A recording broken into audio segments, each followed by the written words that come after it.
Bapak, Ibu, Saudara yang dikasihi Tuhan, Shalom. Firman Tuhan pada hari ini kita terima dari Yudas 1 ayat 20.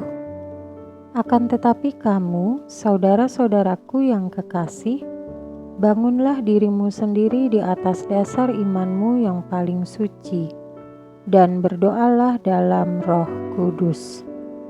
Bapak, Ibu, Saudara yang dikasihi Tuhan, siapa di antara kita yang belakangan ini merasa bahwa tanaman kita menjadi layu karena kita tahu bersama hujan tidak kunjung turun. Akhirnya membuat tanaman menjadi layu, kering, dan pada akhirnya mati. Memang kita tahu bersama Bapak, Ibu, Saudara bahwa tanaman bisa menjadi subur, bertumbuh dengan baik apabila tanaman tersebut cukup mendapat asupan air dan juga pupuk. Tetapi masalahnya ada banyak orang juga yang enggan atau malas untuk menyiram tanaman dan hanya mengandalkan hujan yang turun.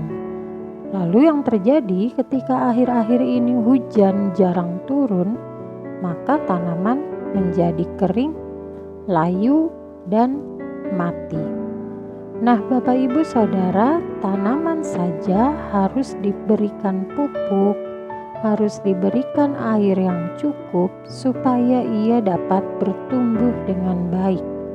Bagaimana halnya dengan iman? Iman pun perlu mendapat perlakuan yang sama.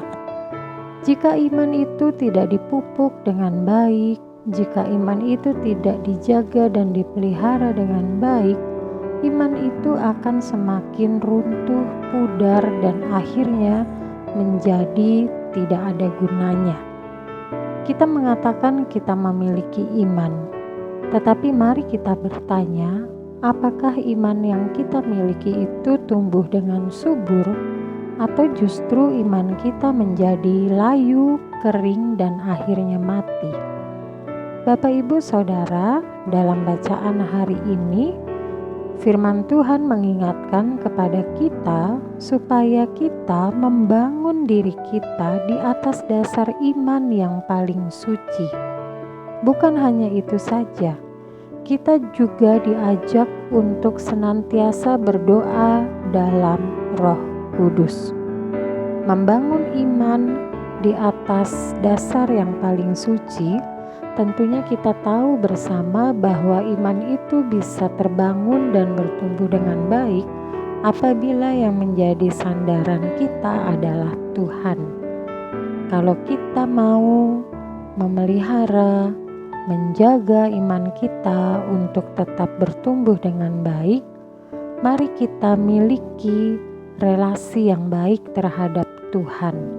Kita pupuk iman percaya kita dengan cara berdoa, dengan cara membaca Alkitab, dengan cara dengar-dengaran akan firman Tuhan, dan tentu dengan banyak cara yang lainnya. Ketika kita membangun iman yang baik di dalam Tuhan, maka iman itu sendirilah yang akan menolong kita, sehingga kita tahu kemana dan harus bagaimana kita melangkah. Iman itulah yang juga menuntun kita untuk bisa menentukan manakah yang sesuai dengan kehendak Allah, mana yang tidak sesuai. Mari kita bayangkan, kalau iman kita tidak bertumbuh, iman kita menjadi layu, kering, dan akhirnya mati, bisa jadi kita akan salah melangkah. Bisa jadi ketika kita berjalan, kita tidak berjalan di dalam terang firman Tuhan. Oleh sebab itu, Bapak, Ibu, Saudara, melalui firman Tuhan hari ini, mari kita bersama-sama membangun, memupuk, memelihara iman kita, supaya iman itu tidak menjadi layu, kering, dan pada akhirnya mati. Kiranya Tuhan menolong dan memampukan kita untuk dapat mengisi hari-hari kita dengan melakukan kehendak-Nya. Tuhan memberkati. Amin.